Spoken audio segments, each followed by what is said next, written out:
حاضرین، پڑوسیوں کے حق کے متعلق کچھ احادیث شریفہ ہم آپ کے گوشے گزار کریں گے۔ حضور نبی پاک علیہ الصلوۃ والسلام نے پڑوسیوں کے حق کی بڑی تاکید بیان فرمائی اور صحابہ کرام کو، امت مسلمہ کو اس کے متعلق بار بار نصیحت فرمائی کہ پڑوسیوں کا حق ادا کرو۔ امام مالک رحمۃ اللہ علیہ کے متعلق آتا ہے، امام مالک رحمۃ اللہ علیہ سے پوچھا گیا کہ میرے گھر کی دیوار پر میں کیلا مار سکتا ہوں؟ تو ارشاد فرمایا کہ اگر تمہارے گھر کی دیوار پر کیلا مارنے سے پڑوسی کو تکلیف ہوتی ہے تو تمہارے گھر کی دیوار میں بھی کیلا مارنا تم کو جائز نہیں ہے۔ اب غور کریں، ہم کون سی دنیا میں جی رہے ہیں اور کس کے طریقے پہ چل رہے ہیں؟ حضور نے فرمایا کہ جبریل علیہ السلام اللہ تعالیٰ کے حکم پر پڑوسی کے بارے میں میرے پاس آ کر اتنا کہتے رہے کہ میں نے سمجھا شاید اللہ تبارک و تعالیٰ پڑوسی کو میراث میں حقدار بنا دے گا۔ خود نبی پاک صلی اللہ علیہ وسلم نے فرمایا پڑوسی کا حق کیا ہے تم میں سے بہت کم لوگوں کو معلوم ہے، اور آج بھی دیکھیے ہم کو پڑوسی کا حق کیا ہے معلوم نہیں ہے۔ تو حاضرین، ارشاد فرمایا پڑوسی اگر قرضہ پوچھے، قرضہ مانگے تو اسے قرضہ دے۔ پہلی بات تو یہ ہے کہ پڑوسی کو قرضہ مانگنے کی ضرورت بھی نہ پڑے، اس سے پہلے اس کی ضرورت جان کر پوری کرنی چاہیے۔ آج کیش دیں گے تو اتنے پیسے، ایک ہفتے کے بعد دیں گے تو اتنے پیسے۔ سود پہ کاروبار چل رہے ہیں، قرضے کا رواج ختم کر دیا گیا، اس لیے حرام کاری عام ہے، اور حرام کاری جتنی زیادہ ہوگی دل اتنا مردہ ہوگا۔ جتنا حرام کھائیں گے اتنا دین سے دور ہو جائیں گے، جتنا حرام کھائیں گے اتنا اسلام سے دور ہو جائیں گے۔ بعض لوگ زبان سے تو بڑے میٹھے ہوتے ہیں جناب، مگر اس مٹھائی کے اندر زہر رکھتے ہیں۔ دل زہریلا، زبان میٹھی۔ تو ارشاد فرمایا دل زہریلا ہو تو زبان کا میٹھا پن کچھ کام آنے والا نہیں ہے۔ دل اچھا ہے تو زبان اچھی ہے، زبان اچھی ہے تو آدمی اچھا ہے۔ تو فرمایا اس کے بعد کہ جس پڑوسی کے شر سے پڑوسی محفوظ نہ رہے وہ پڑوسی جہنمی ہے۔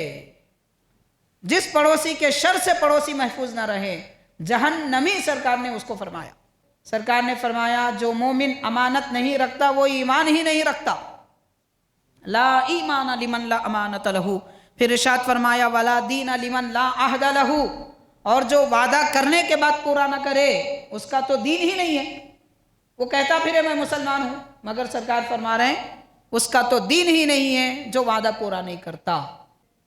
سرکار نے تو یہاں تک تاکید فرما دی کہ تمہاری عمارت کی وجہ سے پڑوسی کی ہوا تک نہ رکے، ہاں اس کی اجازت لے کر اگر بناتے ہو تو بنا سکتے ہیں۔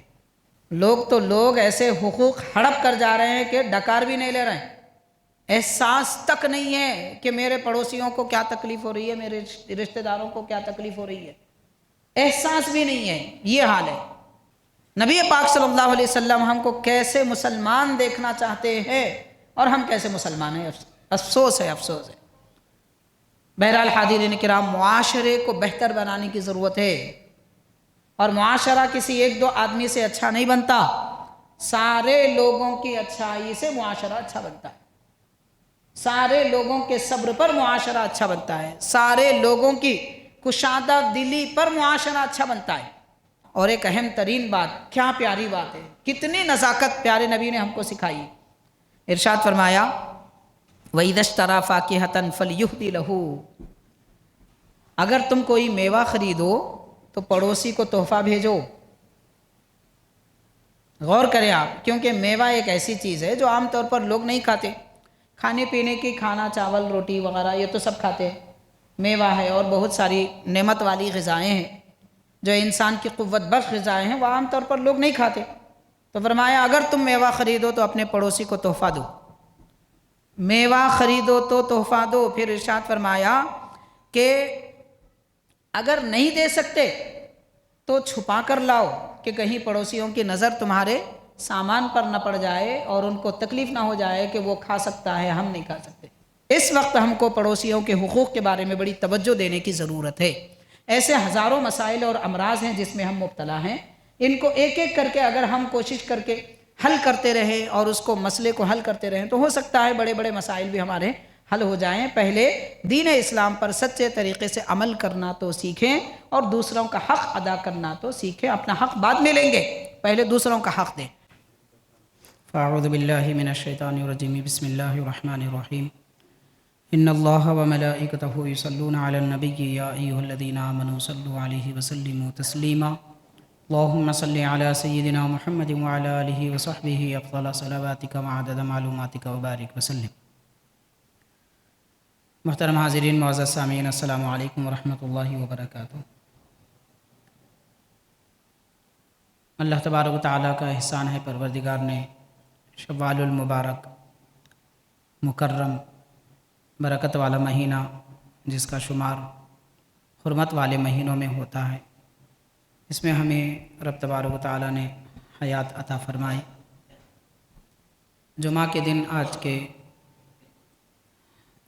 ماہ شوال المکرم میں 6 روزے رکھنا نفل ہے، جو رمضان کے روزوں کے بعد رکھے جاتے ہیں۔ اس کی فضیلت میں حضور پاک علیہ الصلوۃ والسلام نے ارشاد فرمایا کہ ماہ رمضان کے پورے روزے اور شوال کے اس کے ساتھ 6 روزے جو لوگ رکھتے ہیں، ان کو سال بھر روزہ رکھنے کا ثواب ملتا ہے۔ تو حاضرین، سال میں جو 360 دن ہوتے ہیں تقریباً، اس کے اعتبار سے رمضان اور شوال کے 6 روزے سال بھر روزہ رکھنے کا فضیلت، روزہ رکھنے کی فضیلت اور روزہ رکھنے کا ثواب دیا جاتا ہے۔ مسنون اور بہتر یہ ہے کہ عید کے دوسرے دن شوال کی 2 تاریخ کو پہلا روزہ رکھا جائے۔ اس کے بعد مسلسل بھی روزے رکھ سکتے ہیں، یا شوال ختم ہونے سے پہلے تک بھی وقفے سے بھی رکھا جا سکتا ہے، درمیان میں بھی تسلسل کے ساتھ رکھ سکتے ہیں۔ پہلا روزہ 2 شوال کو رکھنا مسنون اور مستحب ہے۔ اگر کوئی پہلا روزہ 2 شوال کو نہ رکھے، تب بھی وہ بعد میں سارے شوال میں کبھی بھی روزے رکھ سکتا ہے۔ بہرحال حاضرین، ماہ شوال کی فضیلت اور روزوں کے متعلق یہ چند باتیں ہم نے آپ کے گوشے گزار کی ہیں۔ آج ہم آپ کے سماعت میں لائیں گے بندوں کے حق۔ اللہ تبارک و تعالیٰ نے ہم پر 2 طرح کا حق لازم کیا ہے، ایک خالق کا حق، دوسرا مخلوق کا حق۔ ایک اللہ تعالیٰ کا حق، دوسرا بندوں کا حق۔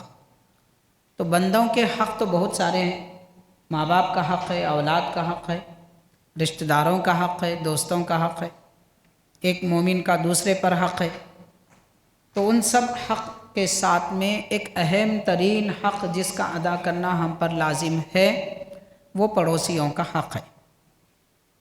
حاضرین، پڑوسیوں کے حق کے متعلق کچھ احادیث شریفہ ہم آپ کے گوشے گزار کریں گے۔ حضور نبی پاک علیہ الصلوۃ والسلام نے پڑوسیوں کے حق کی بڑی تاکید بیان فرمائی، اور صحابہ کرام کو، امت مسلمہ کو اس کے متعلق بار بار نصیحت فرمائی کہ پڑوسیوں کا حق ادا کرو۔ پڑوسیوں کا حق ادا کرنے کا معنی کیا ہے؟ تو حاضرین، یہ حق 2 طرح کا ہوتا ہے۔ ایک تو یہ کہ پڑوسیوں کو فائدہ پہنچائے، دوسرا یہ کہ ان کو نقصان سے بچائے۔ یہ 2 طرح کا حق ہے، اس کا ادا کرنا ضروری ہے۔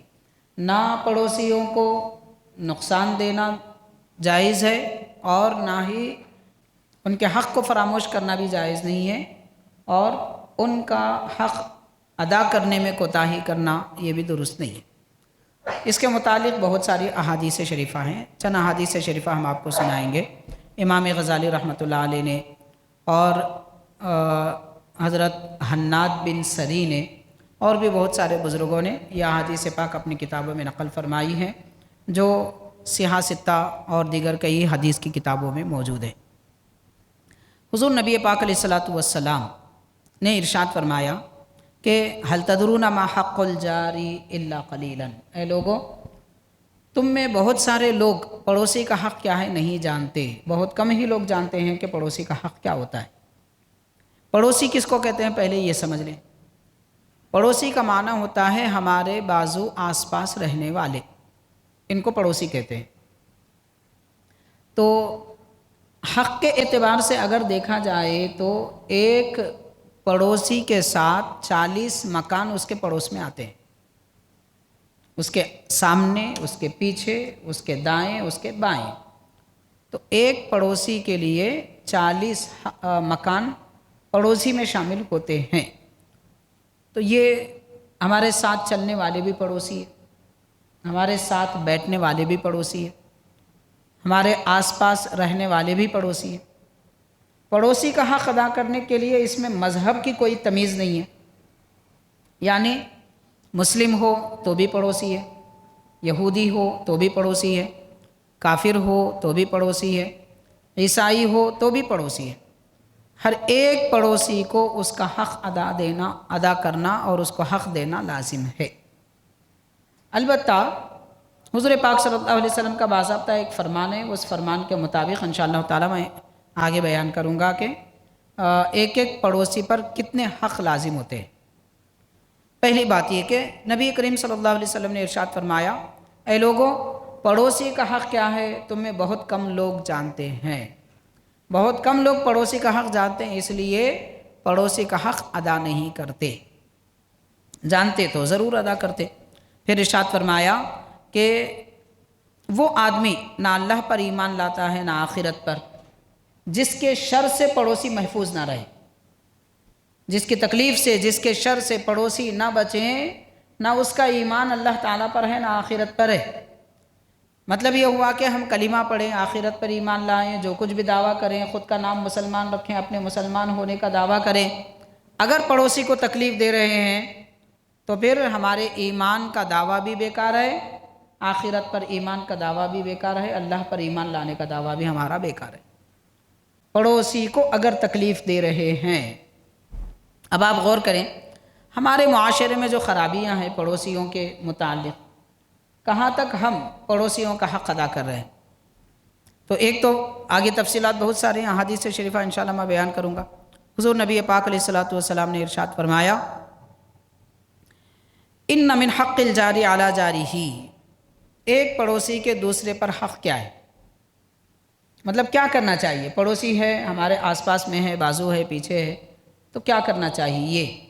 تو ارشاد فرمایا، حضور پاک صلی اللہ علیہ وسلم کا فرمان ہے، ایک پڑوسی کا دوسرے پر حق یہ ہے کہ اذا مرض ان یعودہ، اگر پڑوسی بیمار ہو جائے تو سب سے پہلے اس کی عیادت کرے۔ ہم کو معلوم ہے کہ پڑوسی بیمار ہے، چاہے وہ آگے والے ہوں، پیچھے والے ہوں، بازو والے ہوں، دائیں والے ہوں، یا ان کے بعد والے ہوں یا ان کے بعد والے ہوں۔ تو اگر معلوم ہے کہ پڑوسی بیمار ہے تو سب سے پہلا کام یہ ہے کہ ان کی عیادت کرے۔ عیادت کس کو کہتے ہیں؟ عیادت ایک زبانی ہوتی ہے اور ایک عملی ہوتی ہے۔ زبانی عیادت یہ ہے کہ حضور پاک صلی اللہ علیہ وسلم نے فرمایا، جب تم کسی مریض کے پاس جاؤ تو اس کا ہاتھ تھامو اور یہ کہو کہ امید رکھو اللہ تعالیٰ شفا دے گا، یہ بیماری کوئی چیز نہیں ہے۔ مطلب بیماری سے نہ ڈراؤ، اللہ سے امید دلاؤ، اس کو عیادت کہتے ہیں۔ بیماری سے ڈرانا درست نہیں ہے، اللہ سے امید دلانا، دوائی کی امید دلانا، ڈاکٹر کی امید دلانا، یہ بات کا کام ہے۔ پہلے خالق کی امید دلاؤ کہ پروردگار تم کو شفا دے گا، اور دوسرا یہ بیماری کوئی چیز نہیں ہے، زبان سے یہ دو بات کہیں۔ اس کے بعد عملی عیادت ہونی چاہیے۔ زبانی عیادت تو کر لیے لیکن عمل کے اعتبار سے بالکل پیچھے ہیں۔ معلوم ہے کہ یہ میرا پڑوسی مریض بیمار ہے، اس کے پاس اتنی طاقت نہیں ہے کہ علاج کرا سکے، تو ہم کو چاہیے کہ اسے تحفہ دیں، یا ڈاکٹر کے پاس خود لے جائیں، بل پے کر دیں، یا دوائی لا کر دیں، یا دوائی کے لیے پیسے دیں، کوئی بھی ایک صورتحال ہو، عیادت اس کو کہتے ہیں۔ پڑوسی ایڑیاں رگڑ رہا ہے بیماری میں، ہم جانتے بھی نہیں ہیں، پوچھتے بھی نہیں ہیں، تو پھر قیامت کے دن یہ آدمی ظالم کہلائے گا، جو پڑوسی کا حق ادا نہیں کرتا، اس کے بیمار ہونے پر اسے نہیں پوچھتا۔ تو غور کیا جا سکتا ہے کہ پڑوسی کا حق کیا ہے، یہ جاننے سمجھنے کی ضرورت ہے۔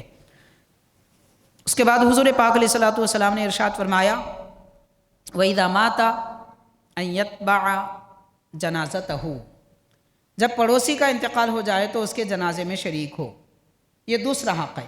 بیمار ہو تو عیادت کرنا حق ہے پڑوسی کا، انتقال ہو جائے تو اس کے جنازے میں شریک ہو۔ حاضرین، جنازے میں شریک ہونے، عیادت کرنے کا ایک فائدہ تو یہ ہے کہ مریض اگر ہے تو خوش ہوگا، اور اگر میت کے جنازے میں شریک ہوں، پڑوسی کی جنازے میں، تو اس کے رشتہ دار خوش ہوں گے۔ دوسرا فائدہ یہ ہے کہ جنازے میں شریک ہونے والا میت کے لیے دعا کرے تو اللہ تعالیٰ اس کی دعا قبول فرماتا ہے، میت کی مغفرت فرماتا ہے۔ تیسرا فائدہ یہ ہے کہ خود جنازے میں شریک ہونے والے کے لیے بھی مغفرت کے دروازے کھل جاتے ہیں۔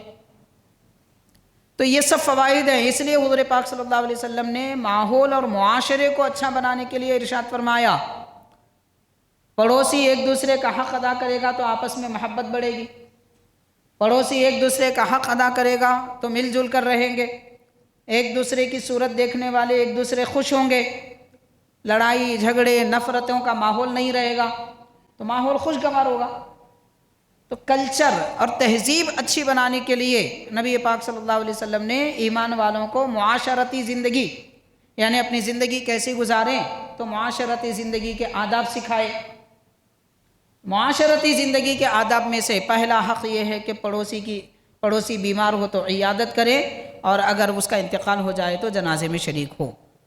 اب جنازے میں شریک ہونے کا مطلب صرف جنازے میں شریک ہونا نہیں ہے، معنی مطلب بالکل واضح ہے کہ اگر اب جیسے یہ مہنگائی کا دور ہے، آج غور کریں کہ آدمی کو مرنا بھی ہے تو کچھ پیسے رکھ کے مرنا پڑتا، ایسا دور ہے، کیونکہ مفت میں قبر نہیں ملتی، مفت میں کفن نہیں ملتا۔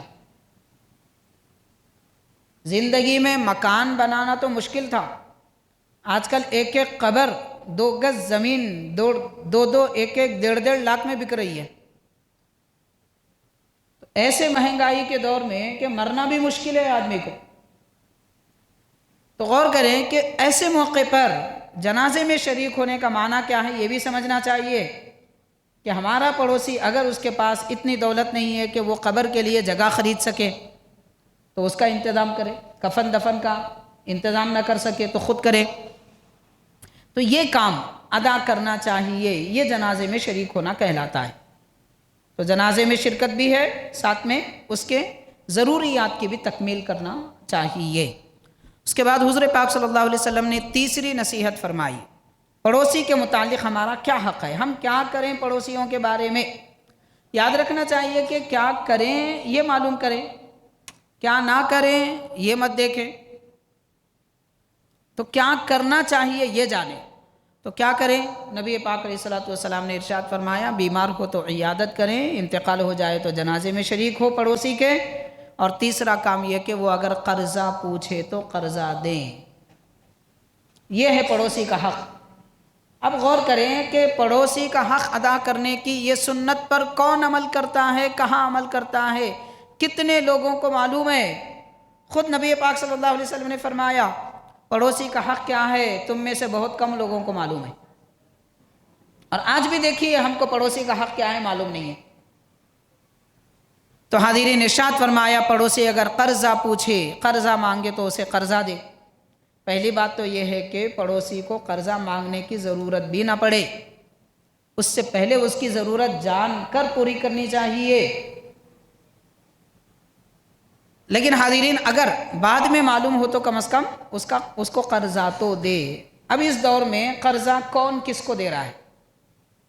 قرضے کی اگر بات کریں تو حاضرین بڑے افسوس کے ساتھ کہنا پڑتا ہے کہ ہمارے معاشرے میں 99% سود چلتا ہے، سود پہ قرضہ دیا جاتا ہے، اور 1% قرضہ دینے والے لوگ ہیں، بلکہ شاید اس سے بھی کم ہو، صرف 1% قرضہ دے سکتے ہیں، باقی 99% لوگ سود لینا چاہتے ہیں، سود دینا چاہتے ہیں۔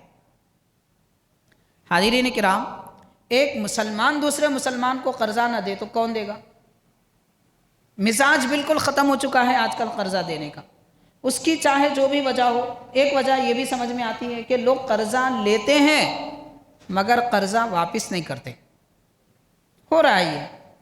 قرضہ لیتے وقت میں تو ایسے عاجزی، منت اور سماجت کے ساتھ پوچھتے ہیں کہ بھائی مجبور ہوں، پریشان ہوں، ایسا ہوں، فلاں ہوں، اور قرضہ دینے کے بعد جب دینے واپس کرنے کی باری آتی ہے تو اب تو ان کے انداز ہی بدل جاتے ہیں، بول چال ہی بدل جاتی ہے، وہ بڑے ہمت کے ساتھ کہنے لگتے ہیں کہ کہاں جا رہا ہوں، تمہارے پاس تو رہتا ہوں۔ نہیں دیتا، بولا کیا دیں گے، آج نہیں تو کل دیں گے۔ اب زیادہ کچھ اصرار کرے، اب تو لوگ سیدھا سیدھا بول دیتے بھائی زیادہ قرضہ پوچھ رہے ہیں، میں مر جاؤں گا، کیس کر دیتے پر قرض دار پر، قرض دینے والے پر بھی کیس کر دیتے کہ اس کی وجہ سے میری موت ہوگی، مجھے ٹینشن ہو رہی ہے۔ یہ معاملہ چل رہا ہے۔ تو اب ایسا ماحول اگر بنے گا تو کون قرضہ دے گا؟ قرضہ نہیں دیا جائے گا تو سود کا کاروبار زیادہ ہوگا، حرام کاری زیادہ ہوگی۔ آج غور کیجئے، ہم مسلمانوں کی شادیاں سود پہ ہو رہی ہیں، عقیقے سود پہ ہو رہے ہیں، گھر کی دعوتیں سود پہ ہو رہی ہیں، حتیٰ کہ لوگ کپڑے بھی خرید رہے ہیں تو سود پہ۔ نعوذ باللہ، لا حول ولا قوت الا باللہ۔ کاروبار کرنے والے لوگ، دکاندار، اپنے کاروبار کا سرمایہ، اپنی دکان کا سرمایہ بھی لگا رہے ہیں تو سود پہ۔ کون سا ایسا کاروبار ہے کہ جس کا مٹیریل سود پہ دینے والی کمپنی نہ ہو؟ لوگ دکان پہ آ کے پوچھ رہے ہیں کون سا مال چاہیے، ہم آپ کو دیں گے، آج کیش دیں گے تو اتنے پیسے، ایک ہفتے کے بعد دیں گے تو اتنے پیسے۔ سود پہ کاروبار چل رہے ہیں۔ قرضے کا رواج ختم کر دیا گیا، اس لیے حرام کاری عام ہے، اور حرام کاری جتنی زیادہ ہوگی دل اتنا مردہ ہوگا۔ جتنا حرام کھائیں گے اتنا دین سے دور ہو جائیں گے، جتنا حرام کھائیں گے اتنا اسلام سے دور ہو جائیں گے۔ تو بہرحال ہم کو ضرورت ہے کہ ہم نبی پاک صلی اللہ علیہ وسلم کے فرمان کے مطابق کم از کم کسی اور کو نہ صحیح، پڑوسیوں کو اگر ضرورت ہو تو قرضہ دیں۔ ہاں، قرضہ لینے کا طریقہ بھی اختیار کرے، اس کو تو دینا چاہیے، جو لے چکا ہے وہ واپس کرے، نہیں تو کم از کم کچھ اور اس کی تدبیریں کریں، مگر سود سے ضرور بچیں۔ بہرحال حاضرین کرام، حضور پاک علیہ السلام نے پڑوسیوں کا حق کیا ہے یہ بیان کرتے ہوئے تیسری نصیحت اور تیسرا حق پڑوسی کا یہ بیان فرمایا، اگر وہ قرضہ پوچھے تو قرضہ دے۔ اس کے بعد ارشاد فرمایا کہ چوتھی بات، تمہارے پڑوسی کو اگر کوئی خوشخبری ملے، کوئی نعمت ملے تو اس کو مبارکبادی دو، مطلب اس سے جلن نہ کرو، حسد نہ کرو۔ پڑوسی مکان بنا رہا ہے، مبارک کہو زبان سے، کیا فرق پڑے گا، مگر پیچھے سازشیں مت کرو کہ یہاں سامنے تو مبارکبادی دے رہے ہیں، بازو سے جا کے بلدیہ والوں کو فون کر رہے ہیں، بڑی بلڈنگ بنا رہا ہے، اس سے پیسے اچھے توڑ لے سکتے، آ جاؤ۔ چلتا ہے، ایسے ہی چلتا ہے۔ ہمارے دشمن ہمارے پڑوسی، نہ ہماری گاڑی کو پسند کریں گے، نہ ہمارے گھر کو پسند کریں گے، نہ ہماری دیواروں کو پسند کریں گے۔ کوئی دور والا کسی کو پولیس کو فون نہیں کرتا، بازو والا ہی کرتا۔ اتنا حسد کیا لے کے جائیں گے بھائی؟ کیوں اس کی ترقی، پڑوسی کی ترقی برداشت نہیں ہو رہی ہے؟ ما واللہ، استغفر اللہ۔ تو سرکار نے ارشاد فرمایا اگر کوئی تمہارا پڑوسی، اسے نعمت ملے، خوشخبری ملے تو مبارکبادی دو، مطلب تم بھی خوش ہو جاؤ۔ بھئی دین میں منافقت نہیں سکھائی جاتی، زبان سے مبارک بولو، دل میں جلو، یہ معنی نہیں ہے۔ دل بھی خوش رہے، زبان سے بھی خوشی کے کلمات ظاہر ہوں۔ تو یہ حق ہے ایک پڑوسی کا دوسرے پڑوسی پر کہ جب اس کو کوئی نعمت ملے تو اس کو مبارکبادی دے۔ حضور نبی پاک علیہ السلام نے پانچویں نصیحت فرمائی، جب پڑوسی کو کوئی مصیبت آئے تو تسلی دو، تسلی دو، دلاسا دو، مطلب اس کے غم میں شریک ہو جاؤ، اس کے غم کو ہلکا کرو۔ یہ تعلیم حضور پاک علیہ السلام نے عطا فرمائی۔ چھٹی نصیحت پیارے آقا نے فرمائی، یہ اتنی بہترین ہے کہ اس زمانے میں خاص طور پر اس کو سمجھنے کی ضرورت۔ آپ غور کریں، آج لوگ بڑی بڑی عمارتیں، بڑی بڑی بلڈنگ تو بنا لیتے ہیں، مگر اکثر یہ دیکھا جاتا ہے کہ پڑوسی کی ایک دو زمین گز مار لیتے ہیں۔ جہاں دیکھو آپ یہ معاملہ چل رہا ہے، دیوار بنا دیے، پڑوسی کی زمین پر اپنی دیوار بنا دیے، اور یا پھر بلدیہ کا حق مار لیتے ہیں، جو روڈ کا حصہ ہوتا ہے بلدیہ کا، اس پہ اپنی بالکنی بنا دی، اپنی سیڑھیاں بنا دی، یہ بھی کیا جا رہا ہے۔ اور جب عمارت بنائی جا رہی ہے تو تعمیر کے وقت میں پڑوسیوں کا حق ادا کرنا ضروری ہے۔ تو نبی پاک صلی اللہ علیہ وسلم نے فرمایا تم اگر تعمیر کر رہے ہیں، گھر بنا رہے ہیں تو پڑوسی کا حق ادا کرو۔ کیا ہے پڑوسی کا حق؟ سرکار نے ارشاد فرمایا کہ لا يستطيل عليه في البناء تحجب عنه الريح الا باذنه، یعنی اتنی بڑی عمارت ایسی نہ بنائے کہ تیری عمارت اور تیری دیوار کی وجہ سے پڑوسی کے گھر میں ہوا رک جائے۔ اب ظاہر ہے ایک مکان کے چاروں جانب اگر 3 جانب اگر کوئی بڑی بڑی عمارتیں بنائے اس کے گھر میں ہوا نہیں آئے گی، تو سرکار نے اس سے بھی منع فرمایا کہ تم ایسی عمارت نہ بناؤ کہ تمہاری عمارت کی وجہ سے پڑوسی کو ہوا نہ ملے۔ ہوا نہ ملے یہ بھی ناپسند ہے، پھر پڑوسی کو تکلیف دینا کیسے پسند ہوگا؟ آج ہماری بڑی بڑی عمارتیں اتنی بلند کہ پڑوسی دیواروں میں کھڑکیاں ایسی کھولی جاتی ہیں کہ پڑوسیوں کے گھر نظر آتے ہیں، کھولی بھی جائیں تو کم از کم پردہ تو ہونا چاہیے، اور وہ کھڑکیوں کو استعمال نہ کیا جائے جہاں پر معمولی سے پڑوسی رہتے ہیں، چھوٹے گھر والے پڑوسی رہتے ہیں۔ سرکار نے تو یہاں تک تاکید فرما دی کہ تمہاری عمارت کی وجہ سے پڑوسی کی ہوا تک نہ رکے، ہاں اس کی اجازت لے کر اگر بناتے ہو تو بنا سکتے ہیں، وہ اجازت دے رہا ہے کہ کوئی مسئلہ نہیں ہے، میں برداشت کر لوں گا، آپ خوش رہیے۔ اس میں دونوں تعلیم دی گئی ہے، عمارت بنانے والے کو غریب پڑوسی کا لحاظ رکھنا چاہیے اور غریب پڑوسی کو امیر کی خوشی پر خوش ہونا چاہیے، یعنی وہ اجازت بھی دے دے، کوئی بات نہیں ہم تھوڑی تکلیف برداشت کر لیں گے، آپ بنا لیجئے اپنی عمارت، مگر اس کا کام یہ ہے کہ وہ پہلے اجازت لے کہ میں اپنی عمارت بڑی بنا، اس کی زمین میں جانے کی بات نہیں کی جا رہی ہے، اپنی زمین پر بھی ہم تعمیر بلند کر رہے ہیں، پڑوسی سے اجازت لینا چاہیے کہ میری بڑی تعمیر کی وجہ سے تمہاری ہوا رک جائے گی تو میں اجازت ہو تو بناؤں گا ورنہ نہیں۔ یہ پڑوسی کا حق ہے جناب۔ اب کہاں کون سے حقوق کی آپ بات کرتے ہیں؟ لوگ ایسے حقوق ہڑپ کر جا رہے ہیں کہ ڈکار بھی نہیں لے رہے ہیں، احساس تک نہیں ہے کہ میرے پڑوسیوں کو کیا تکلیف ہو رہی ہے، میرے رشتہ داروں کو کیا تکلیف ہو رہی ہے، احساس بھی نہیں ہے، یہ حال ہے۔ اب آپ دیکھیے کہ اس وقت ہمارے ہندوستان میں بڑے بڑے انٹرنیشنل ایشوز ہیں، لوگ وہ ایشو حل کرنے کو جا رہے ہیں، پہاڑ پھوڑنے کو جا رہے ہیں، جناب پتھر نہیں اٹھا سکتے، پہلے اپنے گھر کے آس پاس کے یہ تکلیف دینے والے پتھروں کو تو ہٹائیے، وہ پتھر جو ہمارے ماں باپ کو تکلیف دے رہے ہیں، وہ پتھر جو ہماری اولاد کو اذیت دے رہے ہیں، وہ پتھر جو ہمارے رشتہ داروں کو، بھائی بہنوں کو ستا رہے ہیں، وہ پتھر جو ہمارے پڑوسیوں کو تکلیف دے رہے ہیں، پہلے ان پتھروں کو تو ہٹاؤ، بعد میں پہاڑ پھوڑنے کی بات کرتے ہیں۔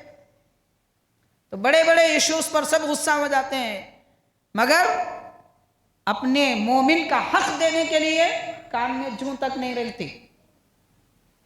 نبی پاک صلی اللہ علیہ وسلم ہم کو کیسے مسلمان دیکھنا چاہتے ہیں اور ہم کیسے مسلمان ہیں، افسوس ہے۔ بہرحال حاضرین کرام، معاشرے کو بہتر بنانے کی ضرورت ہے، اور معاشرہ کسی 1-2 آدمی سے اچھا نہیں بنتا، سارے لوگوں کی اچھائی سے معاشرہ اچھا بنتا ہے، سارے لوگوں کے صبر پر معاشرہ اچھا بنتا ہے، سارے لوگوں کی کشادہ دلی پر معاشرہ اچھا بنتا ہے۔ حضور پاک علیہ السلام نے پڑوسیوں کا حق ذکر کرتے ہوئے یہ بھی ارشاد فرمایا، اور ایک اہم ترین بات، کیا پیاری بات ہے، کتنی نزاکت پیارے نبی نے ہم کو سکھائی، ارشاد فرمایا وَإِذَا اشْتَرَىٰ فَاكِهَةً فَلْيُهْدِ لَهُ، اگر تم کوئی میوہ خریدو تو پڑوسی کو تحفہ بھیجو۔ غور کریں آپ، کیونکہ میوہ ایک ایسی چیز ہے جو عام طور پر لوگ نہیں کھاتے، کھانے پینے کی، کھانا چاول روٹی وغیرہ یہ تو سب کھاتے ہیں، میوہ ہے اور بہت ساری نعمت والی غذائیں ہیں جو انسان کی قوت بخش غذائیں ہیں، وہ عام طور پر لوگ نہیں کھاتے، تو فرمایا اگر تم میوہ خریدو تو اپنے پڑوسی کو تحفہ دو، میوہ خریدو تو تحفہ دو۔ پھر ارشاد فرمایا کہ اگر نہیں دے سکتے تو چھپا کر لاؤ کہ کہیں پڑوسیوں کی نظر تمہارے سامان پر نہ پڑ جائے اور ان کو تکلیف نہ ہو جائے کہ وہ کھا سکتا ہے ہم نہیں کھا سکتے۔ اب غور کریں، آج ہمارے پاس گھر کے سامنے دیگ چڑھتی ہے، پڑوسیوں کو بھول جاتے ہیں، صرف دوستوں کو یاد کر لیتے ہیں، پڑوسیوں کو بھول جاتے ہیں، بڑی دیگ چڑھی ہوئے مگر پڑوسی یاد نہیں۔ یہاں تو فرمایا جانا ہے تم میوہ بھی گھر کو لاؤ تو پہلے تحفہ دو تو پڑوسی کو، نہیں دے سکتے تو چھپا کر لاؤ۔ پھر ارشاد فرمایا کہ اپنے بال بچوں کو بھی وہ شے، وہ چیز جو تم لائے ہیں دے کر باہر نہ بھیجو کہ کہیں پڑوسیوں کے بچوں کو یہ دیکھ کر تکلیف نہ ہو جائے، یا تو پھر یہ کرو کہ پڑوسیوں کے بچوں کو دو، پھر اپنے بچوں کو بھی دو۔ ایسی تاکید کی جا رہی ہے پڑوسیوں کا حق ادا کرنے کے بارے میں۔ حاضرین کرام، ہماری عمریں گزر جاتی ہیں مگر یہ سب تعلیمات نبوی جو پیارے آقا نے ہم کو عطا فرمائے ہیں، نہ سنے ہیں نہ عمل کرتے ہیں۔ کتنے افسوس کی بات ہے۔ غور کیا جا سکتا ہے کہ ہم دین سے کتنے دور ہیں۔ آج ہم سے ہمارے حقوق حکومتیں چھینتی ہے تو ہم کو تکلیف ہوتی ہے کہ ہمارا یہ حق دور ہو گیا، یہ حق دور ہو گیا، وہ حق دور ہو گیا، مگر ہم کو احساس ہی نہیں ہے کہ ہم دین سے کتنے دور ہوئے۔ دین سے دور ہونے کا احساس بھی تو ہونا چاہیے۔ زمینیں چھین لی گئی تو غم ہے، اور دین ہم سے چھینا جا رہا ہے تو ہم کو کوئی غم نہیں ہے۔ تو حاضرین کرام، نبی پاک علیہ الصلوۃ والسلام نے پڑوسیوں کا حق ادا کرتے ہوئے اب ایک بات اور بھی ارشاد فرمائی کہ دیکھو پڑوسی تین طرح کے ہوتے ہیں۔ ایک پڑوسی وہ ہے کہ اس کے تم پر تین حق لازم ہوتے ہیں۔ مطلب پڑوسی ہے مگر تین حق لازم ہے۔ ایک یہ کہ وہ مسلمان ہے، دوسرا یہ کہ وہ رشتہ دار ہے، تیسرا یہ کہ وہ پڑوسی ہے۔ مطلب پڑوسی رشتہ دار مسلمان ہے تو وہ ایک پڑوسی کے تین حق: مسلمانی کا حق، رشتہ داری کا حق، پڑوسی کا حق۔ فرمایا دوسری قسم پڑوسی کی یہ ہے کہ دو حق ہے، تو رشتہ داری کا حق بھی اس پر لازم ہے اور پڑوسی کا حق بھی اس پر لازم ہے۔ تیسرا پڑوسی یہ ہے کہ وہ نہ مسلمان ہے نہ رشتہ دار ہے، بلکہ پڑوسی ہے مگر کافر ہے، تو کافر بھی کیوں نہ ہو پڑوسی کا حق اسے بھی دیا جائے گا۔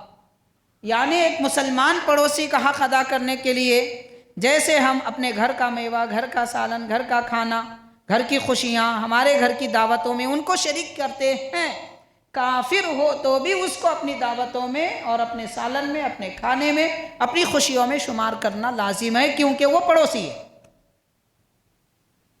یہ تعلیم پیارے نبی صلی اللہ علیہ وسلم نے پڑوسیوں کے حق کے بارے میں ہم کو عطا فرمائی ہے۔ حاضرین کرام، اس حدیث پاک میں جتنی تفصیلات بتائی گئی ہے یہ سب حق ادا کرنے کے بارے میں ہے۔ اب دوسرا پہلو ہوتا ہے حق مارنا۔ حق ادا کرنے کا تو اس زمانے میں تصور محال ہے، کون پڑوسی کس کا حق ادا کر رہا ہے، لیکن حق مارنے میں درجے اول کی کامیابی حاصل کرتے ہیں۔ جہاں دیکھو آپ پڑوسیوں کے حقوق مارے جا رہے ہیں، ان کو اذیتیں دی جا رہی ہیں، ان کو تکلیفیں دی جا رہی ہیں۔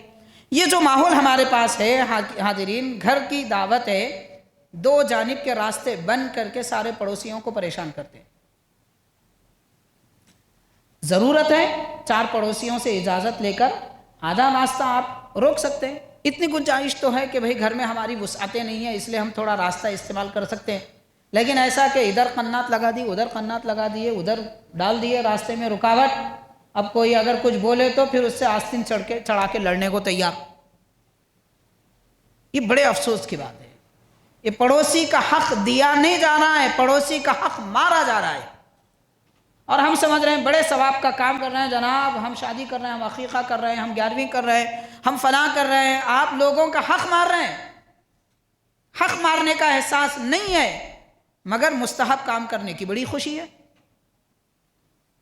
تو غور کیا جائے، یہاں پر چند حدیثیں میں آپ کو بتانا چاہوں گا۔ صحابہ کرام فرماتے ہیں، حضور نبی کریم صلی اللہ علیہ وسلم نے فرمایا، ما زال جبریل یوصینی بالجار حتی ظننت انہ سیجعل لہ نصیبا من میراثی۔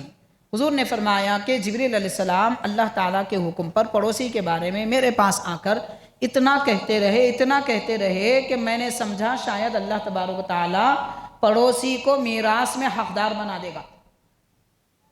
مطلب جیسے باپ کی جائیداد میں اولاد کا حق، شوہر کی جائیداد میں بیوی کا حق، بیوی کی جائیداد میں شوہر کا حق، دادا کی جائیداد میں پوترے کا حق، پوترے کی جائیداد میں دادا کا حق، جیسے یہ حق ہے پڑوسی کا بھی حق ہے۔ کہیں ایسا نہ فرمائیں، سرکار فرما رہے مجھے یہ اندازہ ہونے لگا کہ شاید ایسا ہو جائے گا، اتنی تاکید پڑوسی کے بارے میں کی جانے لگی۔ ایک طرف تو مال وراثت میں حقدار بنانے کی گنجائش سمجھ میں آئی، اور دوسری طرف پورے طور پر پڑوسیوں کے حق مارے جا رہے ہیں۔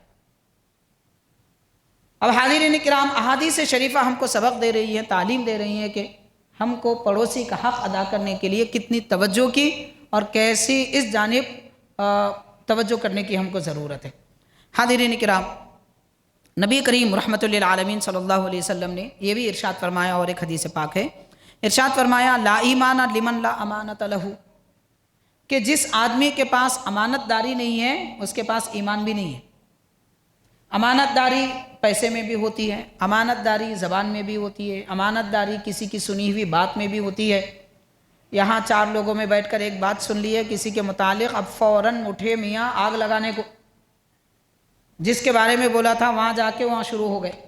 ان بولا تھا ایک بات، انہوں 4 مسالے مرچی لگا دے کے زبردست بنا دے کے پیش کر دیے جناب۔ اب وہ بیچارے کے دل میں نفرت پیدا ہو گئی، اس کے دل میں نفرت، وہ دونوں آپس میں لڑنے لگے، دوستوں کو بگاڑ دیے، خاندانوں کو بگاڑ دیے، دوستی کو خراب کر دیے، ماحول خراب کر دیے۔ زبان، جو بات کہی گئی وہ بھی امانت ہے، جو پیسہ دیا گیا وہ بھی امانت ہے، جس کا حق دیا گیا وہ حق ادا کرنا بھی امانت ہے۔ سرکار نے فرمایا جو مومن امانت نہیں رکھتا وہ ایمان ہی نہیں رکھتا۔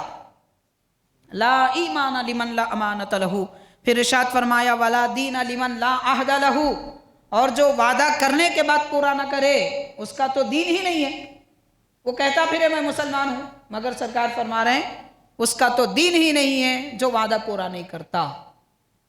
اب وعدے کے مطلب حاضرین بعض اوقات لوگ کر لیتے ہیں دعوت میں آنے کا وعدہ، تو یہ وعدہ وہ مراد نہیں ہے، کیونکہ دعوت میں آنا نہ فرض ہے نہ واجب ہے۔ کسی کا حق دینے کا وعدہ کرے یا کسی کا حق دلانے کا وعدہ کرے تو وہ وعدے کے بارے میں ہے۔ یہ ہمارے وعدہ پورا نہ کرنے سے کسی کو نقصان نہیں ہو رہا ہے، خود اپنا فائدہ تھا ہم نے چھوڑ دیا، تو یہ وعدہ یہ وعید میں یا پھر یہ زد میں نہیں آتا۔ اس قسم کے وعدے جس سے کسی کا نقصان نہ ہو اس میں کوئی برائی نہیں ہے، وہ پورا بھی نہ کیا جائے تو کوئی حرج نہیں ہے۔ خیر تو حاضرین کرام، نبی پاک صلی اللہ علیہ وسلم نے یہ بھی ارشاد فرمایا خدا کی قسم جس کی زبان سلامت ہے وہی بندہ سلامت ہے۔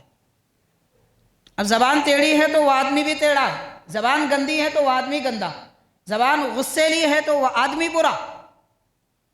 تو ارشاد فرمایا لا یستقیم عبد حتی یستقیم لسانہ، جس کی زبان سلامت نہ ہو بندہ اس وقت تک سلامت نہیں ہو سکتا۔ پھر فرمایا ولا یستقیم لسانہ حتی یستقیم قلبہ، اور جس کا دل سیدھے راستے پر ہے اسی کی زبان سیدھی ہو سکتی ہے۔ دل سیدھا ہے تو زبان سیدھی، زبان سیدھی ہے تو آدمی سیدھا۔ تو کون کیسا ہے یہ جاننے کے لیے پہلے زبان دیکھیں گے، زبان کی اچھائی دیکھنے کے لیے دل دیکھیں گے۔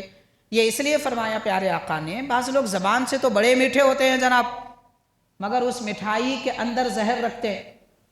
دل زہریلا زبان میٹھی، تو ارشاد فرمایا دل زہریلا ہو تو زبان کا میٹھا پن کچھ کام آنے والا نہیں ہے۔ دل اچھا ہے تو زبان اچھی ہے، زبان اچھی ہے تو آدمی اچھا ہے۔ تو فرمایا اس کے بعد کہ جس پڑوسی کے شر سے پڑوسی محفوظ نہ رہے وہ پڑوسی جہنمی ہے۔ جس پڑوسی کے شر سے پڑوسی محفوظ نہ رہے جہنمی، سرکار نے اس کو فرمایا۔ ایک خاتون کے بارے میں عرض کیا گیا حضور یہ فلاں خاتون ہے، عبادت گزار ہے، تہجد گزار ہے، نماز کی پابند ہے، روزہ رکھتی ہے، صدقہ کرتی ہے، تو پیارے نبی صلی اللہ علیہ وسلم نے فرمایا اس کے پڑوسی اس سے راضی ہے؟ عرض کیا کہ حضور نہیں، اس کی زبان سے پڑوسی بڑے پریشان ہیں، اس کے عمل سے پڑوسی پریشان ہیں۔ سرکار نے فرمایا پھر وہ دوزخی ہے۔ تو کیا پتا چلا ہماری عبادتیں قبول بھی اس وقت ہوں گی جب کہ پڑوسیوں کو ہم حق ادا کریں اور ان کو تکلیف نہ دیں۔ اب بھائی بعض ایسے پڑوسی ہوتے آپ ان کے سر کے تیل کی مالش بھی کریں گے تو آپ سے راضی نہیں ہوتے، ایسے لوگوں کی بات نہیں کی جا رہی ہے۔ ہم نے اپنا حق ادا کیا نہیں کیا، بس یہ دیکھنا ہے ہماری وجہ سے ان کو تکلیف ہو رہی ہے نہیں ہو رہی ہے، ماشاءاللہ ہم سلامت ہیں۔ بات توجہ اس طرف ہے، ورنہ بعض شرنگیز ہوتے ہیں، آپ ان کے پاؤں کو تیل لگائیں، سر کو تیل لگائیں، جناب سندل لگائیں، وہ ماننے والے نہیں ہوتے۔ ایسے لوگوں کے بارے میں نہیں کہا جا رہا ہے۔ تو بہرحال حضور پاک علیہ السلام نے یہ ارشاد فرمایا، وہ خاتون کے متعلق فرمایا کہ اگر اس کے پڑوسی اس کی زبان سے یا پھر کسی عمل سے تکلیف میں ہے، وہ نمازی کیوں نہ ہو، روزے دار کیوں نہ ہو، صدقہ دینے والی کیوں نہ ہو، وہ جنتی نہیں ہو سکتی، وہ دوزخی ہے۔ تو بہرحال پڑوسیوں کے حق کیا ہوتے ہیں اس کے بارے میں سرکار نے یہ تعلیمات عطا فرمائی۔ اور اس کے بعد حاضرین حضور پاک صلی اللہ علیہ وسلم نے اور ایک حدیث شریف فرمائی، اس میں پڑوسی کا حق ہے۔ ارشاد فرمایا اے ابو ہریرہ رضی اللہ تعالیٰ عنہ، ارشاد فرمایا کہ آپ پرہیزگار بن جاؤ، سب سے بڑے عبادت گزار. مطلب نماز پڑھنا عبادت ہے، روزہ رکھنا عبادت ہے، مگر پرہیزگاری سے عبادت عرش تک پہنچتی ہے. پرہیزگاری کا مطلب دین نے، شریعت نے جس سے منع کیا اس سے پرہیز کرنا، بچنا. تو پرہیزگار آدمی سب سے بڑا عبادت گزار ہے. پھر سرکار نے ارشاد فرمایا رب نے جو دیا اس کو قبول کر لو، شکایت نہ کرو، زیادہ کی حرص نہ کرو. رب نے جو دیا کفایت شعار بن جاؤ، قناعت پسند بن جاؤ. جو رب نے دیا اللہ تعالیٰ شکر کہو. تو فرمایا سرکار نے تو تم سب سے بڑے شکر گزار بندے ہو.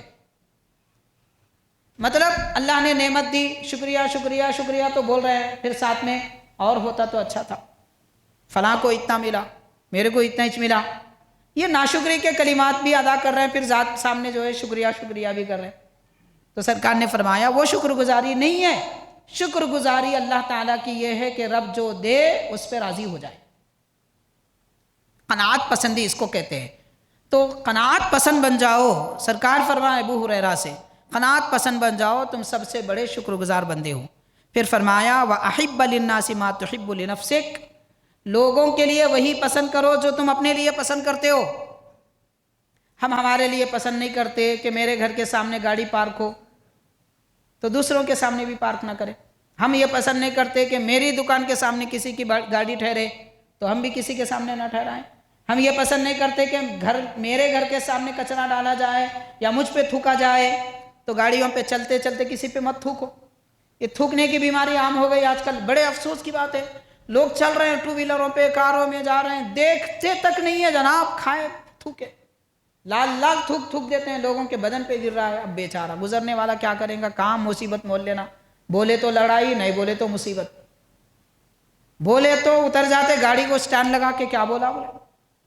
عجیب سا ماحول ہے، عجیب سا ماحول ہے. افسوس افسوس، کیسی زندگی ہم گزار رہے ہیں پتہ نہیں. تو حاضرین اکرام، پڑوسیوں کو ایسے بھی، پڑوسی ہمارے گھر کے بازو والا ہی نہیں ہوتا، ہمارے ساتھ راستے میں چلنے والا بھی پڑوسی ہے، مسجد میں ہمارے ساتھ نماز پڑھنے والا بھی پڑوسی ہے. کسی کو کبھی کسی طریقے سے تکلیف نہ دیے جائے. نبی پاک صلی اللہ علیہ وسلم نے فرمایا تم جو بات اپنے لیے پسند کرتے ہو دوسروں کے لیے وہی پسند کرو. اپنے لیے چھاؤں پسند کرتے ہو، دوسروں کے لیے چھاؤں دو. اپنے لیے راحت پسند کرتے ہو، غیروں کو تکلیف نہ دو. اس کے بعد ارشاد فرمایا کہ اگر تم پڑوسی کا حق ادا کرو گے تو تم مسلمان رہو گے. مطلب مسلمان اس وقت مسلمان ہوتا ہے جب کہ پڑوسی کا حق دے. پڑوسی کا حق چھیننے والا یا پڑوسی کو تکلیف دینے والا، پیارے نبی نے فرمایا کہ وہ مسلمان نہیں ہوتا. تو غور کیا جائے پڑوسیوں کا حق دینے کے بارے میں کتنی تاکید کی گئی. تفصیلات اور بہت ساری ہے. حاضرین کرام، امام مالک رحمۃ اللہ علیہ کے متعلق آتا ہے. امام مالک رحمۃ اللہ علیہ سے پوچھا گیا کہ میرے گھر کی دیوار پر میں کیلا مار سکتا ہوں؟ تو ارشاد فرمایا کہ اگر تمہارے گھر کی دیوار پر کیلا مارنے سے پڑوسی کو تکلیف ہوتی ہے تو تمہارے گھر کی دیوار میں بھی کیلا مارنا تم کو جائز نہیں ہے. اب غور کریں ہم کون سی دنیا میں جی رہے ہیں اور کس کے طریقے پہ چل رہے ہیں. ہمارے آقا حبیب کریم صلی اللہ علیہ وسلم کی نصیحتوں پر، طریقوں پر یہودی عمل کر کے ترقی کر رہے ہیں، عیسائی عمل کر کے ترقی کر رہے ہیں، اور ہم مسلمان نبی کی مخالفت کر کے معاذ اللہ دن بدن خستہ حالی میں اور تنزل میں چل رہے ہیں. تو حاضرین کرام، یہ پیارے آقا صلی اللہ علیہ وسلم کی تعلیمات ہیں جو ہم کو بتائی گئی ہیں، اور بزرگان دین کے بہت سارے واقعات ہیں، تفصیلات بھی ہیں. حاضرین کرام، حضور نبی پاک علیہ الصلوۃ والسلام سے ایک صحابی نے پوچھا، عرض کیا کہ حضور میں کام اچھا کر رہا ہوں یا برا کر رہا ہوں مجھے کیسے پتا چلے؟ بڑا پتے کا سوال ہے، کیونکہ ہم کسی بھی کام کو اچھا سمجھ کے کرنے لگتے ہیں مگر وہ اچھا نہیں ہوتا. لیکن یہ اس بارے میں سوال ہے جو شریعت نے جس کے بارے میں، دین نے جس کے بارے میں واضح طور پر نہ کہا ہو. پڑوسیوں پہ ڈیپینڈ نہیں ہے، بلکہ مثال کے طور پر نماز، روزہ، زکوٰۃ، حج، پڑوسیوں کا حق ادا کرنا، ماں باپ کی خدمت کرنا، تلاوت قرآن مجید کرنا، یہ سب جتنے بھی کام ہیں یہ شریعت نے بتا دیے، یہ اچھا ہے. شراب پینا، جھوٹ بولنا، سود خوری کرنا، دھوکہ دینا، یہ سب شریعت نے بتا دیا برا ہے، اس کے بارے میں نہیں کہا جا رہا ہے۔ وہ صحابی پوچھ رہے ہیں کہ وہ عمل جس کو میں تو اچھا سمجھ رہا ہوں لیکن ہو سکتا ہے کہ وہ اچھا نہ ہو، میں کر رہا ہوں، تو پیارے آقا نے فرمایا تم پڑوسیوں کو دیکھو کہ پڑوسی اگر تمہارے کام پر تمہاری تعریف کریں تو سمجھو وہ کام اچھا ہے، اور پڑوسی تمہارے کام پر تمہاری برائی کریں تو سمجھو کہ وہ برا ہے۔ اس لیے حاضرین جو بھی کام کریں ہم کوشش کریں کم از کم مشورہ تو کریں، ہماری اپنی ذات کا ہو تو اس کا مسئلہ نہیں ہے، لیکن ہمارے عمل سے کسی کو تکلیف ہو رہی ہے تو پوچھنے کی بات آتی ہے۔ تو بہرحال حاضرین کرام، نبی پاک صلی اللہ علیہ وسلم نے پڑوسیوں کا لحاظ رکھنے کا حکم یہاں تک فرمایا، لیکن یہ اس وقت ہے جب کہ پڑوسی اچھے ہوں۔ اب ظاہر ہے بھائی کہ پڑوسیوں کو قرآن مجید پسند نہیں آ رہا ہے تو کیا قرآن پڑھنا چھوڑ دیں گے؟ پڑوسیوں کو ہمارا نماز پڑھنا پسند نہیں آ رہا تو کیا نماز چھوڑ دیں گے؟ یہ مراد نہیں ہے، یہ مطلب نہیں ہے۔ جو کام شریعت نے اچھا کہا وہ اچھا ہے، جس کو شریعت نے برا کہا وہ برا ہے۔ اس کے سوا تمہارے باقی انفرادی کاموں کے بارے میں اگر جانچنا چاہتے ہو تو پڑوسیوں کا لحاظ رکھو۔ دوسری بات یہ کہ پڑوسی ڈر کے، خوف کی وجہ سے، ڈر کی وجہ سے، یا کوئی کام کر رہا ہے تو اس کے منصب، عہدے، کرسی یا پھر اس کی دولت یا اس کی طاقت کی وجہ سے سامنے برا نہیں کہتے، آپس میں چغل خوریاں کرتے رہتے ہیں پڑوسی، تو سامنے کیا کہہ رہا ہے یہ نہیں دیکھا جائے گا، پیچھے کیا کہہ رہا ہے یہ دیکھا جائے گا، تب جا کے ہم سمجھ سکتے ہیں کہ ہمارا کام اچھا ہے یا برا ہے۔ بہرحال حاضرین، اس کے بعد حضور نبی پاک علیہ السلام نے ایک دعا فرمائی، بڑی پیاری دعا ہے، ہم کو بھی کرنا چاہیے۔ سرکار نے دعا فرمائی، اس میں بھی پڑوسی کا ذکر ہے۔ ارشاد فرمایا اعوذ بک من جار السوء، اللہم انی اعوذ بک من جار السوء، اے پروردگار میں اس بات سے تیری پناہ مانگتا ہوں، تیری پناہ میں آتا ہوں اس بات سے کہ میرا پڑوسی برا ہو، شرنگیز پڑوسی سے بچا لے۔ یہ بھی دعا کرنا چاہیے، کیونکہ آدمی اپنے گھر میں رہتا ہے تو اسے گھر میں سکون نہ ملے تو پھر کہاں ملے گا؟ اور گھر کا سکون گھر کی عورت سے ہے، گھر کا سکون پڑوسی سے، پڑوسی اچھا رہا تو سکون ہے، گھر میں بیوی اچھی ہے تو سکون ہے، بیوی اچھی نہیں ہے تو سارے گھر کا سکون غارت۔ یہی تو ہو رہا ہے۔ سرکار نے وہ بھی دعا فرمائی، ارشاد فرمایا ایک مقام پر خوش نصیب ہے وہ آدمی جس کو نیک بیوی ملے جو اس کی اطاعت گزارو، خوش نصیب ہے وہ آدمی جس کو اچھا پڑوسی ملے جس سے اس کو تکلیف نہ ہو، اور خوش نصیب ہے وہ آدمی جو اس کو اچھی سواری ملے جو اسے تکلیف نہ دے۔ تو خوش نصیبی اس میں بھی ہے۔ تو بہرحال حاضرین، حضور پاک صلی اللہ علیہ وسلم نے فرمایا برے پڑوسی سے مولا مجھے نجات دے، میں تیری پناہ میں آتا ہوں۔ اور فرمایا وَمِن زَوْجٍ تُشَيِّبُنِي قَبْلَ الْمَشِيبِ، اے اللہ ایسی بیوی سے بھی میں پناہ مانگتا ہوں، تیرے دربار میں آتا ہوں، پناہ مانگتا ہوں جو بڑھاپے سے پہلے مجھے بوڑھا کر دے۔ بیوی کے ٹینشنوں کی وجہ سے آدھے سر کے بال سفید ہو جاتے، یا پھر نوجوان آدمی بھی 30-35 سال کی عمر میں بوڑھا نظر آنے لگتا، کیونکہ ٹینشن ایسے ہوتی، پریشانیاں اس طرح کی ہوتی ہیں۔ ہمارے آقا صلی اللہ علیہ وسلم ساری دنیا کے حال کیفیت کو جانتے ہیں، دعا میں اس کو بھی شامل فرما لیا کہ اے اللہ ایسی بیوی سے میں پناہ مانگتا ہوں جو مجھے بڑھاپے سے پہلے بوڑھا کر دے، اور ایسے پڑوسی سے میں تیری پناہ میں آتا ہوں جس سے مجھے تکلیف ہو۔ پھر اس کے بعد حضور نے یہ بھی دعا ارشاد فرمائی کہ وَمِن وَلَدٍ يَكُونُ عَلَيَّ وَبَالًا، مولا مجھے ایسی اولاد سے بھی بچا لے جو مجھ پر مصیبت بن جائے۔ کیسی دعائیں ہیں، آپ غور کریں۔ ہم خالی اولاد کی دعا مانگتے، اللہ اولاد دے، اولاد دے، اولاد دے، اولاد اچھی دے، اطاعت گزار دے، فرما بردار دے، یہ دعا کرنی چاہیے۔ تو ایسی اولاد سے بھی مولا میں تیری پناہ میں آتا ہوں جو مجھ پر وبال بن جائے، اور ایسے مال سے بھی مولا میں تیری پناہ مانگتا ہوں جو مجھ پر عذاب بن جائے۔ دولت بھی کبھی عذاب بن جاتی ہے، راحت کا ذریعہ تو ہے مگر عذاب بھی بن جاتی ہے دولت، تو ایسی دولت سے بھی بچا لے جو میرے لیے عذاب بنے۔ پھر فرمایا ایسے مکر والے، مطلب دھوکے باز مکر والے دوست سے بھی پناہ مانگتا ہوں۔ آپ دیکھیے اکثر جو حسد کرنے والے، نقصان دینے والے ہوتے ہیں دوست ہوتے ہیں، رشتہ دار ہوتے ہیں۔ اس لیے رشتہ داروں کے بارے میں عربی زبان کا ایک محاورہ ہے الاقارب کالعقارب، کہ رشتہ دار بچھو جیسے ہوتے ہیں، بچھو ڈنک مارتا ہے تو اتنی تکلیف ہوتی ہے، اور بچھو جو ڈنک مارتا ہے محسوس نہیں ہوتا، کب آتا کب مارتا چلے جاتا. سانپ آیا تو کبھی محسوس ہوتا، لیکن بچھو آیا تو کبھی محسوس نہیں ہوتا. ایسا ڈنک مارنے والے رشتہ دار ہوتے ہیں. اور دوست بھی ایسے ہوتے ہیں. حسد دور والا نہیں کرتا جناب. ہم سے حسد کوئی دور 1 کلومیٹر رہنے والا نہیں کرتا.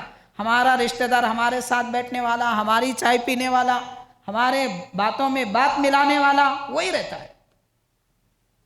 دور کے لوگوں سے تکلیف نہیں ہوتی، قریب کے لوگوں سے تکلیف ہوتی ہے.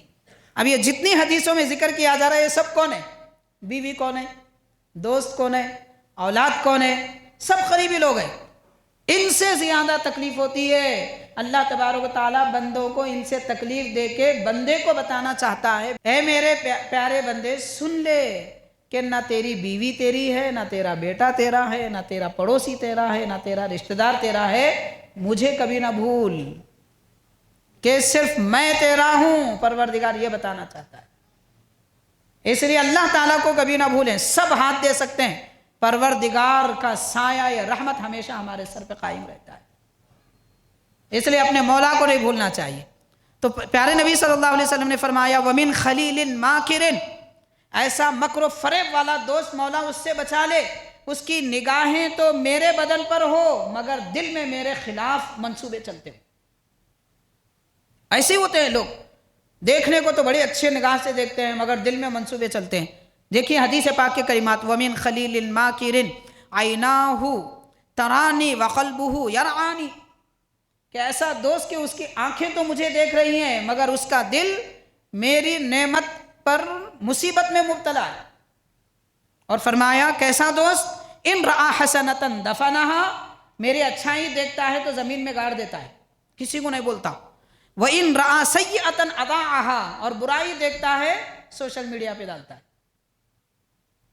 پھیلاتا ہے. مطلب سرکار ارشاد فرما رہے ہیں ایسے دوستوں سے بھی مولا میں تیری پناہ میں آتا ہوں.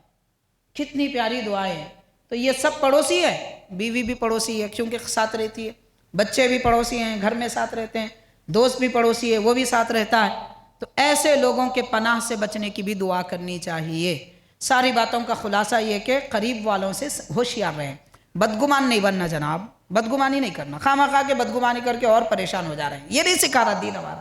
یہ سکھا رہا ہے کہ بھئی تم ہوشیار ہو جاؤ، سمجھدار رہو.